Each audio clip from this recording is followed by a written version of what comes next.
नमस्ते, ओम नमः शिवाय। एस्ट्रो ज्ञान विद रीना शर्मा में मैं रीना शर्मा आपका तहे दिल से वेलकम करती हूँ। गुरु ग्रह 12 जून को अस्त हो गए थे और अब 9 जुलाई को उदय होने जा रहे हैं। गुरु के अस्त होने से बहुत सारी चीजों में बहुत ज्यादा प्रॉब्लम सबको फेस करनी पड़ रही थी। गुरु ग्रह संतुलन बनाए रखते हैं हर चीज में, हमारे जीवन में भी संतुलन बनाए रखते हैं। हमारे वैवाहिक जीवन में, हमारे संतान से रिलेटेड मामलों में, हमारे धन से रिलेटेड मामलों में, हमारे प्रोफेशन से रिलेटेड मामलों में गुरु ग्रह हर जगह संतुलित अवस्था बनाए रखते हैं।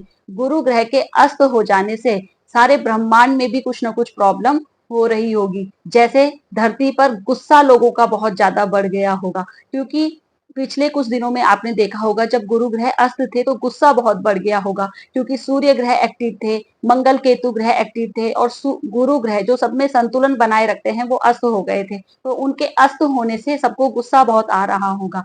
गुरु ग्रह कुंडली में अगर हम देखें 4 to 5 6 घरों को हैंडल करते हैं, जो हमारे लाइफ की बहुत ही इंपॉर्टेंट चीजें होती हैं, जैसे हमारा विवाह, हमारे संतान, हमारा करियर, इन सब में गुरु ग्रह का बहुत ही इंपॉर्टेंट रोल होता है। अगर हमारे कुंडली में संतान भाव में, विवाह भाव में कोई क्रूर ग्रह बैठ जाए और रिजल्ट अच्छा ना मिल रहा हो और कहीं से गुरु की दृष्टि आ जाए, तो फिर वो अमृत के समान दृष्टि होती है और हमें उसका फल मिलता जरूर है। थोड़ा डिले हो जाएगा लेकिन मिलता जरूर है। गुरु जहां बैठते हैं उससे ज्यादा अमृत दृष्टि उनकी मानी जाती है। जहां देखते हैं वहां ज्यादा इंपॉर्टेंट गुरु का रोल हो जाता है। गुरु के अस्त होने से बहुत सारी चीजों में प्रॉब्लम हो जाती है, जैसे तारा उदय होना, तारा अस्त होना गुरु ग्रह और शुक्र ग्रह से ही इंडिकेट होता है। कहते हैं तारा अस्त हो गया है, तो गुरु ग्रह जब अस्त हो जाते हैं तो बहुत सारे मांगलिक कार्य, विशेषकर विवाह जैसे मांगलिक कार्य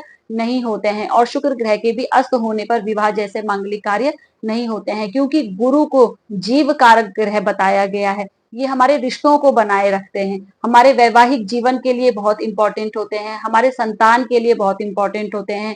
तो गुरु ग्रह धन का कारक ग्रह है, संतान का कारक ग्रह है, विवाह का कारक ग्रह है। हमारे जीवन में बैलेंसिंग गुरु ग्रह देते हैं। हमारी बुद्धि, ज्ञान, विवेक, हमें सही गलत की पहचान, ये सब गुरु ग्रह ही देते हैं। तो गुरु ग्रह अगर कुंडली में खराब स्थिति में आ जाएं तो हमारे जीवन में बहुत सारी प्रॉब्लम हमें फेस करनी पड़ती है। और जब गुरु ग्रह अस्त हो जाते हैं तो उनके बेसिक कारकत्व में कमियां आने लग जाती हैं। उनके बेसिक कारकत्व बहुत हमें कम मिलने लगते हैं। हमारे आकाश में सारे ग्रह सूर्य के चारों ओर मूवमेंट कर रहे हैं, वो एक इलिप्टिकल वे में एक निश्चित पाथ पर घूमते रहते हैं, तो सन से उनकी डिस्टेंस घटती रहती है, बढ़ती रहती है। जब वो सन के पास आना स्टार्ट हो जाते हैं और काफी पास आ जाते हैं तो वो कंबस्ट हो जाते हैं, अस्त हो जाते हैं। हर ग्रह की डिग्री अलग अलग होती है। गुरु ग्रह 11 डिग्री पर आकर अस्त होना स्टार्ट हो जाते हैं और जैसे जैसे जैसे सन के पास आते रहते हैं वो और ज्यादा कंबस्ट हो जाते हैं, और जब बहुत ज्यादा पास आ जाते हैं तो वो सन के पीछे चले जाते हैं और धरती से हमको नहीं दिखते हैं। धरती पर उनका प्रभाव बहुत कम हो जाता है, तो उनका प्रभाव सन द्वारा हमको मिलता है। सूर्य उनका जो भी कारकत्व है, उनके गुण है, वो हम तक पहुंचाता है, बट डायरेक्ट गुरु के कारकत्व, गुरु के गुण हम तक नहीं पहुंच पाते हैं। इस वजह से बहुत सारी प्रॉब्लम्स हमें फेस करनी पड़ जाती हैं। अगर सूर्य जो भी हमें रिजल्ट देगा उसके अकॉर्डिंग ही फिर हम वर्क करेंगे।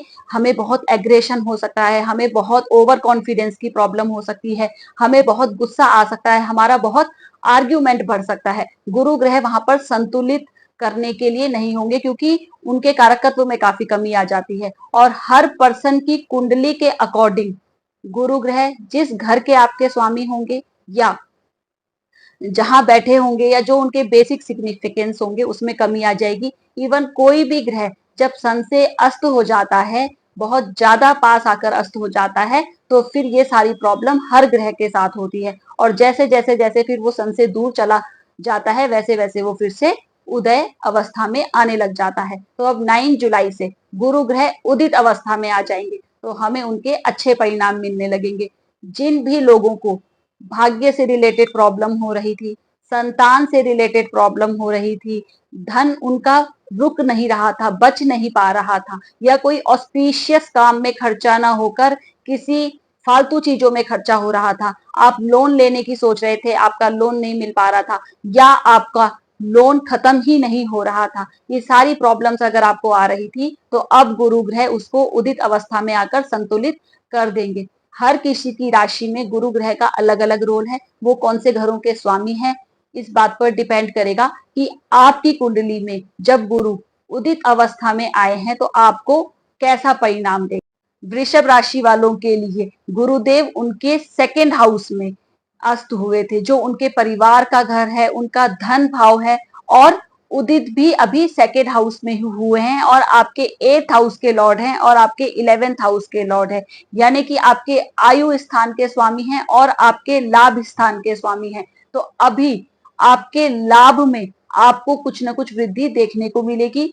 गुरु यहाँ से आपके 6th हाउस को देख रहे हैं, आपके 8th हाउस को देख रहे हैं, अपने ही घर को देख रहे हैं, तो इस समय आयु बढ़ाएंगे। आपके प्रोफेशन हाउस को देख रहे हैं, तो अगर प्रोफेशन से रिलेटेड कोई काम रुके हुए थे, आप कोई ट्रांसफर लेना चाह रहे थे, कोई जॉब चेंज करना चाह रहे थे और अभी तक उसमें कोई रुकावट आ रही थी, कोई प्रॉब्लम आ रही थी, तो वो प्रॉब्लम आपकी सॉर्ट आउट हो सकती है। गुरु अब उसको सॉर्ट आउट करेंगे। इस समय आप ट्रांसफर लेने की सोच रहे हैं, बहुत अच्छा टाइम पीरियड है। जॉब चेंज करने की सोच रहे हैं, बहुत अच्छा टाइम पीरियड है। अगर आपका इंक्रीमेंट रुका हुआ था जॉब से रिलेटेड, तो वो इंक्रीमेंट होने के भी अभी चांसेस हैं। किसी बड़े अधिकारी के मदद से या किसी बड़े अधिकारी का साथ आपको अभी मिल सकता है और उसकी मदद से आपको कोई ना कोई लाभ मिल सकता है। प्रोफेशन से रिलेटेड लाभ हो सकता है, सडन कोई गेन आपको इस समय हो सकता है, क्योंकि गुरुदेव आपके अपने ही हाउस को देख रहे हैं। तो अगर ये सारी चीजें आपकी रुकी हुई थी तो वो अभी पूरी हो जाएंगी, क्योंकि गुरुदेव अभी तक अस्त चल रहे थे, तो माइट भी इन चीजों में थोड़ी कमी आ रही हो। अगर जॉब आपकी नहीं लग पा रही थी और आप जॉब सर्च कर रहे थे, तो जॉब लगने के भी आपके अभी चांसेस बन रहे हैं। अगर आप अपनी हेल्थ को लेकर थोड़ा परेशान थे, हेल्थ में इशू आ रहे थे, तो अभी आपके हेल्थ इशू भी थोड़े बहुत सॉर्ट आउट हो सकते हैं, क्योंकि गुरुदेव आपके 6th हाउस को भी देख रहे हैं, 8th हाउस को भी देख रहे हैं। अभी आपकी आयु भी बढ़ाएंगे। अगर आपके फैमिली में कोई आर्ग्यूमेंट चल रहे थे, तो वो भी अभी खत्म हो सकते हैं। अगर आपका कोई केस बहुत समय से चल रहा था और वो सॉर्ट आउट नहीं हो रहा था, तो आपका केस भी सॉर्ट आउट हो सकता है और आपके जीतने के भी अभी चांसेस उसमें हो रहे हैं। अगर आपको धन संचय करने में दिक्कत आ रही थी, आपका धन इकट्ठा नहीं हो पा रहा था, बच नहीं पा रहा था, तो अभी आपको धन भी आपका आप इकट्ठा कर सकते हैं, क्योंकि गुरुदेव उसमें भी आपको हेल्प करेंगे। धन भाव में आपके गुरुदेव बैठे हैं, तो आपको लाभ मिल सकता है। धन आपका थोड़ा बहुत बचने लगेगा। इस समय आपको सडन गेन होने की कोई ना कोई पॉसिबिलिटी जरूर है। जॉब के लिए अच्छा है, प्रोफेशन के लिए भी अच्छा टाइम पीरियड है। स्पेशली अगर आप जॉब चेंज करने के लिए सोच रहे हैं, तो फिर इस समय आप जॉब चेंज कर सकते हैं। ट्रांसफर लेने की सोच रहे हैं, तो अभी आप ले सकते हैं, क्योंकि गुरुदेव अभी तक अस्त हो रखे थे, तो अस्त होने से उनके कारकत्वों में कमी आ रही थी। तो माइट भी इन चीजों से रिलेटेड जहां वो बैठे हैं और जहां वो देख रहे हैं, जो उनके घर हैं, उनसे अच्छे रिजल्ट आपको नहीं मिल पा रहे हो, लेकिन अब वही रिजल्ट आपको पॉजिटिव मिलने लगेंगे। तो कुल मिलाकर अगर आप जॉब चेंज करने की सोच रहे थे, जॉब चेंज करने की पॉसिबिलिटी है, जॉब में इंक्रीमेंट मिलने की पॉसिबिलिटी है, पैतृक कोई लाभ होने की पॉसिबिलिटी है, ससुराल पक्ष से भी कोई ना कोई लाभ होने की आपको पॉसिबिलिटी है, फाइनेंशियल स्टेबिलिटी इस समय आपके आएगी। तो गुरुदेव के उदय होने से आपको इनमें से कुछ ना कुछ लाभ तो जरूर मिलेगा। गुरु ग्रह आपके उदित अवस्था में आए हैं, तो आपको गुरुदेव की पूजा करनी चाहिए। सावन का भी महीना आ रहा है, शिवलिंग पर आप पीले फूल चढ़ाइए, पीली मिठाई चढ़ाइए, पीला चंदन चढ़ाइए, पीले चने की दाल चढ़ाइए। आप ओम नमो भगवते वासुदेवाय नमः मंत्र का जाप 108 बार कर सकते हैं। विष्णु सहस्त्र नाम का पाठ भी कर सकते हैं और सुन सकते हैं। हर गुरुवार को आप केले के पेड़ की पूजा भी कर सकते हैं। आप हल्दी के पानी से नहा भी सकते हैं। आप हल्दी का तिलक अपने माथे पे लगा सकते हैं। तो आप अगर ये सारे उपाय करेंगे, तो गुरुदेव की कृपा आपको जरूर मिलेगी।